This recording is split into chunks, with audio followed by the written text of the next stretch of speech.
Hello, bienvenue sur ma chaîne. Je vous retrouve aujourd'hui pour faire le petit bilan du challenge des 4 maisons.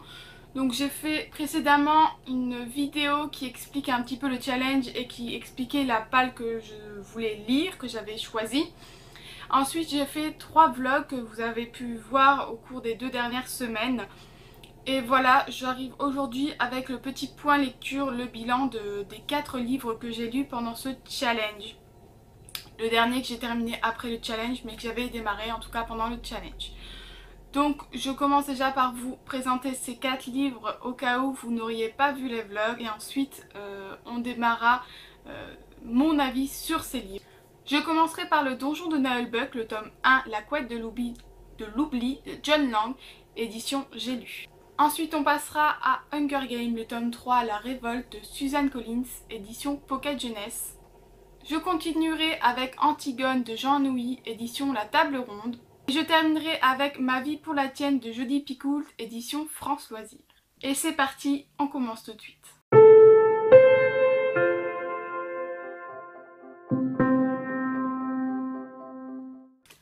Donc le premier que j'ai lu, c'est le Donjon de Nullbuck, donc La couette de l'oubli de John Lang. Il s'agit en fait d'un groupe d'aventuriers qui vont partir donc à l'aventure et à qui va arriver beaucoup de mésaventures. En gros, voilà l'histoire, mais vraiment en gros. Après, il s'agit d'un livre d'humour qui est sous forme de jeu vidéo. C'est-à-dire que les personnages vont partir en quête et qu'ils vont gagner des points, des niveaux. Quand ils vont être face à des ennemis et les battre, ils vont pouvoir récupérer ce qu'il y a sur eux. Ils vont gagner de l'argent au cours des quêtes, etc. Donc vraiment c'est sous forme de jeu vidéo, et ça c'est ce que j'aime beaucoup dans ce livre. Parce que voilà, on a l'impression presque de jouer nous aussi. Il y a vraiment différents personnages, voilà, il y a le nain, la sorcière, l'elfe, le guerrier, l'ogre, voilà, donc vraiment les personnages qu'on peut retrouver dans un jeu vidéo, c'est vraiment comme un jeu vidéo. Donc ça j'ai vraiment aimé, et il y a vraiment une touche d'humour là-dedans que j'aime beaucoup, que j'apprécie vraiment. C'est pour ça que je l'ai lu, parce que voilà, c'est l'été, j'avais besoin de quelque chose de léger et de drôle, et c'est vraiment ce que j'ai retrouvé dans ce livre. Après, il faut savoir qu'il y a des BD qui sont aussi des BD sur ces livres-là. J'avais commencé au lycée à les regarder, à les lire, et pour faire une petite comparaison, j'ai préféré les BD. Parce que je trouve que ça va plus avec l'idée de l'histoire et de cette histoire de jeu vidéo. Du coup j'ai trouvé ça plus intéressant en BD. Et du coup là dans ce livre, l'auteur passe quelques descriptions que j'ai trouvé plutôt inutiles, qui sont plutôt longs parfois. Et donc clairement je passais des fois ces paragraphes là parce que je trouvais ça très inutile. En revanche pour le reste, c'est vraiment une bonne lecture, je la recommande à tous ceux qui ont envie de quelque chose d'un peu drôle et de léger. Et donc je lui ai mis 3 sur 5. Ensuite j'ai lu donc Hunger Games, La révolte de tome 3. Je ne vais pas vous résumer ce tome puisque je ne voudrais pas spoiler ceux qui ne l'ont pas lu. Voilà. Il faut savoir que j'ai vu tous les films, donc pour moi il n'y avait pas vraiment d'intrigue puisque je connaissais déjà la fin, voilà. J'ai lu les 2 premiers tomes il y a déjà un petit moment, donc ce que je peux un petit peu entre guillemets reprocher, ou ce qui m'a un petit peu embêté, c'est que du coup on démarre le livre et il n'y a pas de rappel des précédents tomes, de ce qui a pu se passer, voilà, on est vraiment tout de suite dans l'action. Et du coup le début a été parfois un petit peu difficile, me rappeler un petit peu ce que j'avais déjà pu lire, et pourtant j'ai lu ça il y a 6-7 mois, le tome 2 je crois. Donc voilà, pour ceux qui liraient cette saga, je vous conseille de les lire plutôt rapprochés, parce que sinon il faut faire un bon rappel à mémoire, ou peut-être regarder les films pour se souvenir. En tout cas sinon j'ai beaucoup aimé retrouver les personnages et l'univers qui a été créé par l'auteur. J'aime beaucoup sa plume, voilà, elle y met de l'action, elle y met des descriptions sans trop, voilà, elle sait faire le juste milieu entre les choses. Pour nous donner du suspense et en même temps nous donner assez d'action pour avoir envie de lire la suite et pour que ça bouge. Donc ça j'ai plutôt aimé. Les personnages de Prim et de Katniss sont pour moi mes préférés, voilà, je les aime beaucoup. En revanche, Peeta et Gale, de plus en plus de mal avec eux et voilà, peut-être que le fait que ce soit ce triangle amoureux comme toujours et que j'aime pas ça, mais les personnages de Gale et de Peeta, je ne les ai pas vraiment aimés. En tout cas, c'est un 3 sur 5 pour moi pour ce livre-là. C'était une bonne saga. Ça a été pas la première dystopie, je crois que c'est ma deuxième dystopie. Voilà, c'est une saga plutôt célèbre, j'allais dire, je trouve plus le mot. Dans la dystopie, c'est une des premières qui a en tout cas amené tout ce phénomène de dystopie. J'ai beaucoup aimé et je suis contente de l'avoir découvert. Je passe ensuite à Antigone, donc de Jean Anouilh. C'est une relecture puisque je l'ai lu à l'époque du collège. Ça a été mon premier livre théâtre, voilà. Et c'est clairement celui qui m'a fait fondre et qui m'a fait donner envie de faire du théâtre pendant 4 ans au lycée. Voilà, j'ai fait option au théâtre pour le bac et c'est grâce à cette lecture là et grâce à ce livre là. Donc ça a vraiment été un grand coup de cœur pendant quelques années. D'ailleurs au niveau théâtre c'est toujours mon grand coup de cœur. Et en fait tout simplement là la relecture m'a fait rappeler un petit peu mon collège et tout ce que j'avais pu ressentir à ce moment là. Et clairement Antigone, je pense que j'ai accroché parce que j'ai l'impression de me retrouver un petit peu à travers elle. La petite fille rebelle que j'étais à cette époque-là, tout simplement, voilà, je me retrouvais à travers elle. Donc autant vous dire qu'Antigone, je l'aime toujours autant. Elle a des convictions et elle les garde jusqu'au bout et c'est ce que j'aime finalement, voilà, ce côté un petit peu rebelle. Donc pour l'histoire, il s'agit de Antigone, voilà, qui est une des filles de Oedipe. Et donc Oedipe a eu 2 filles et 2 garçons. Et les 2 garçons, en fait, les 2 frères se sont battus pour avoir le royaume et ils sont morts tous les 2. Et donc c'est le roi Créon, qui est l'oncle d'Antigone, qui va prendre le pouvoir à ce moment-là. Et il va décider de faire honneur à l'un des fils et de bafouer un petit peu la mort du deuxième fils, du deuxième frère. Et Antigone est complètement contre ça. Elle veut pouvoir enterrer son frère dignement comme les autres. Donc elle va se rebeller et essayer d'aller enterrer son frère correctement. Et donc à partir de là démarre l'histoire et un petit peu voilà la guerre entre son oncle et elle. Donc il faut savoir que c'est une vieille lecture, hein, c'est un vieux livre qui a quelques années, mais j'aime beaucoup, voilà, je peux pas vous en dire plus, vraiment Antigone se rebelle et c'est juste magnifique. En ce qui concerne la plume, c'est assez poétique, donc j'aime beaucoup. Et surtout ce que j'aime, c'est la place du cœur là-dedans, qui va dès le début vous dire comment ça va se terminer ce livre. Et pourtant on a envie de savoir la suite. Et je trouve que le cœur a une place assez importante, assez intéressante là-dedans, qui montre les choses un petit peu différemment de ce qu'on peut voir. Donc j'ai beaucoup aimé. Vraiment c'est une lecture que je vous recommande. Pour moi c'est un 4 sur 5 parce que voilà, c'est pas le coup de cœur comme d'habitude quand je vous dis ça.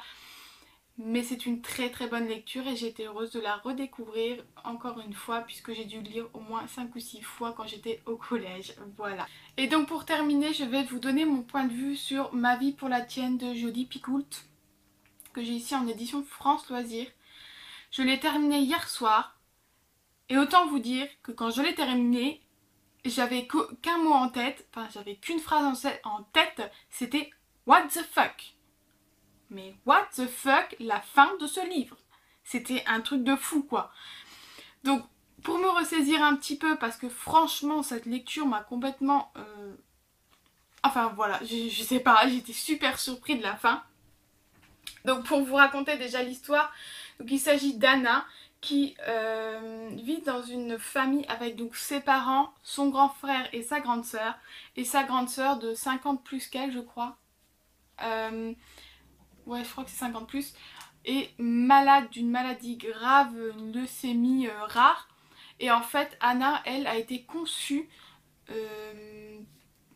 et a été choisie, c'est son embryon qui a été choisi pour se rapprocher le plus de l'ADN et de tout ce qui se passe là de sa sœur pour pouvoir tout simplement lui faire don de choses comme le sang ou à la base son cordon ombilical, etc. Et donc voilà, elle a été conçue pour ça. Et à 13 ans, elle en a marre de faire des dons à sa sœur, elle en a marre